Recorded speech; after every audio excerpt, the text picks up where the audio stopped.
Hi, Ved. How do you see tomorrow's game? Sri Lanka is also coming back after a victory, and how do you see the game?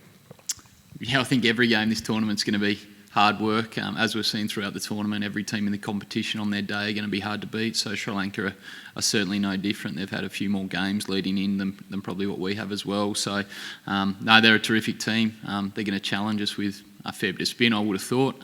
They could be up to 12 overs of spin, I reckon, that we'll probably face tomorrow. So, yeah, they're going to be hard work, but we're going to have to be at our best to beat any team in this tournament. Sri Lanka will certainly be no different tomorrow. How do you see the Sri Lanka spin challenge? Wanindu Hasaranga, the leg spinner, and the mystery bowler Mahesh Theekshana. Have you analysed him? Or? Yeah, we'll have a look at him over the next 24 hours. But yeah, they've got some terrific spin options, some match winners especially. So we're going to have to be at the top of our game against the spin. We've got some terrific players to spin ourselves. So, Smith and Maxwell, those kind of guys will be really important for us tomorrow. Hopefully they can bat, through that middle over period and, we can back end it a little bit more than what we did in the first game. So, no, it's an exciting challenge. We know if we're going to go deep into this tournament, then we're going to have to play the spin really well. And, we're looking forward to the challenge tomorrow. Any more questions from in the room? Okay, Matthew, just a couple from me. I was just going to ask, obviously the team are looking to start the tournament with back-to-back wins. How important is momentum going to be in this event?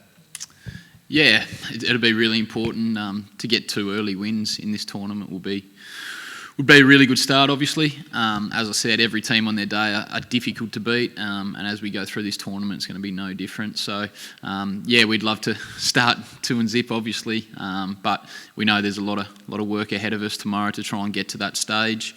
We just want to go out there and play the brand of cricket that we know that we can play. We haven't had this team together all that much over the last 2 years, so the camp's in really good spirits, and we're really enjoying being back together and playing cricket together. So, as long as we concentrate on doing those things, enjoying the tournament, I'm sure that we'll go deep into the tournament. But yeah, the feeling around the group's good, and it's nice to be back around the team that we've had for a 5 or 6 year period. We just haven't had it together in the last few games, I suppose, few tournaments. Yeah, I think we are done with questions in the room, so happy to pass over to Zoom. Cole. Thank you. We'll go to Scott Bailey. Yeah, Matt, sorry, I missed some of the stuff from in the room there, so I'm not sure if this has been asked, but just interested in your take on if you're feeling more comfortable sort of batting in that middle lower order now, and how difficult that change is from going from, batting at the top to doing that. Yeah, I'm starting to feel reasonably comfortable. As I said, coming into this tournament, I've done it for a long, long period of time. I just probably haven't gone back there for the last few years. So, no, really enjoying the challenge. Loved the end of the innings batting with Marcus Stoinis, who obviously played a lot of cricket with in Victoria, and we really enjoyed that out there. So going forward in the tournament, I'm probably more excited than anything about just getting out there and trying to finish some games for the team. So, it's nice that we can have, myself and Stoin down the bottom there.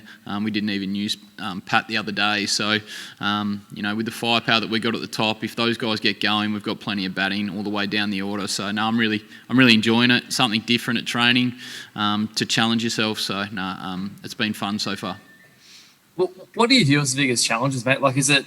I guess it's probably a few, isn't there? Like, obviously non-power play, so the field's a bit more spread and got guys back, and also the ball wouldn't be as hard. It's a bit softer by that point.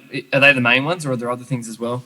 Yeah, I think the biggest challenge is obviously the 5 guys out. When you get to open the batting, you don't have to deal with that so much. So that's no doubt the biggest challenge. But over here, speaking to the guys that played IPL, the teams and the players that did really well towards the back end, just played really good cricket shots, opened the whole field up, didn't shut one side of the ground off. So that's that's what we're concentrating on doing. And then between myself and Stoiny the other night, it's just staying calm and backing yourself that we can take it deep into the last over if we have to, and if we need 9, 10, 12 off that last over, then we've got the power to get one over the boundary. So staying really calm and working with your partner, and that's they're the 2 things that I've probably taken out of it. And mate, just last one from me. Kusal Pereira obviously is danger man. I know you weren't playing the last World Cup or the one-day World Cup, but did a bit of damage for Sri Lanka up top. I mean, how much? You're in the bowling meetings, but how much planning goes into trying to stop a guy like him? Yeah, there's plenty of planning that goes into T20. I'd love, a lot of the public and the fans to see actually how much planning goes in. It's probably the most planned format, I think, over the three. So the bowlers and the Andrew McDonald, the bowling coach, have spent plenty of time with their batters, and Pereira's a world-class hitter, and he'll be looking to go hard against our bowlers. But that's the great thing about T20 and about World Cups. The best versus the best. We're pretty confident that the guys that open the bowling for us can do a really, really good job, and we can get early wickets and put them under a little bit of pressure. But yeah, I'm as excited as anyone to see those contests tomorrow. Thanks. Andrew McGlashan. Thanks, Cole. Hey, Matt, just one more on the middle order sort of job that you have with Marcus. Was it quite good in a way that you had that challenge in the first game to get the job done, given, I guess it's been spoken about quite a lot about how you're structuring the batting lineup for this tournament? Yeah, it was nice to get out there. I'm not going to lie. Coming in, I was supposed to play a couple of games back home, and they got cancelled due to COVID. So I haven't come in with a lot of cricket under my belt. So it was really nice to get out there, and 5 or 10 balls in the middle is better than 10 or 12 net sessions. So it was nice to get out there. I would prefer not to be honest. Over the next few games, it'd be nice if I don't have to face any balls. But I take a lot of confidence, and I'm sure Marcus does. We spoke about it coming into this tournament that when we get the opportunity, we want to really grab it and get us home if we can. But we're hoping that we don't have to do it too much. But as you said, it was nice to get out there and get some balls. And just one on the tactics in the field, it looked as though in the first game everything almost went perfectly to plan with the ball and in the field. Like Maxi was able to get 4 overs in and stuff like that. As a wicketkeeper, how much input do you have in that with Aaron? Are you sort of working together, or is it other people in the field that have input with Aaron about how things are going in the field? Yeah, we're really lucky that we've got so many good leaders. There's plenty of guys on the ground that have captained Australia and have captained their states as well. So we've got leaders wherever you look. Yeah, I work closely with Finchy, as do a lot of the other leaders. Paddy Cummins obviously is vice captain. There's plenty of leadership out there. We don't try and give him too much information. As I said, there's a lot of planning that goes into T20 cricket, so he's got a general idea of how he's going to map out the 20 overs before we get in there. But there's certainly conversations out on the ground. And the other positive in this tour is that you get a little break at 10 overs, so you can have a chat to the coach and the senior players about how you're going to go about the last 10 overs. So, we all have our input, but not too much. He knows what he's doing. Thanks, Matt. Cheers. Thanks, Andrew. We've had a couple of arrivals here on the floor, so if there's any further questions from the floor, we're happy to take those.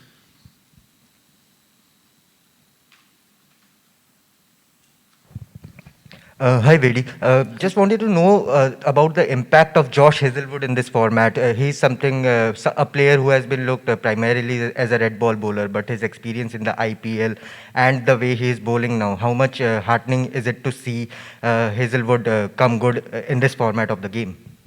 Yeah, Josh has been huge over the last 12, 18 months for us in white ball cricket, not only 50 over, but T20. I think a lot like a guy that I play a lot of cricket with, Peter Siddle, kind of got pigeonholed early in his career as a test bowler. I think it's just because we didn't see Josh play a lot of white ball cricket. He hasn't played a whole heap of it at international level, so I think he kind of got pigeonholed just because he wasn't exposed as much. But now you're seeing him play a lot more white ball cricket, you work out how good of a bowler he is.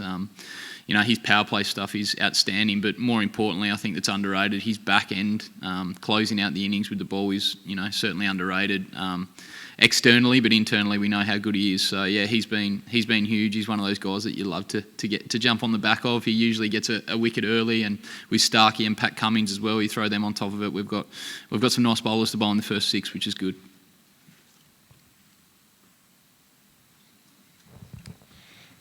Very a lot has been spoken about the Sri Lankan spinners, but what about the team? Been impressive in the past few games. Yes, it's nothing surprising to see Australians playing seamers, but what do you rate of the Sri Lankan seam attack? Yeah, they've got a great mix. You're right. They'll come at us with a lot of spin, but then they've got some quicks as well, some pace, some real pace. So, they'll hit us up front with a couple of those, I think, and then a few overs of spin in the first 6, and then from the 6 through, you might see a little bit more. But they'll probably start the innings and then close out the innings. They're quick, so they've been really impressive. As I said, there's no easy game in this tournament. We know that they're a terrific cricket team, and they've got a nice mix at the moment, nice balance of pace versus spin. Thanks, guys. Looks as though that's... actually, we've got one more hand raised. We'll go to Ridvan Sharma.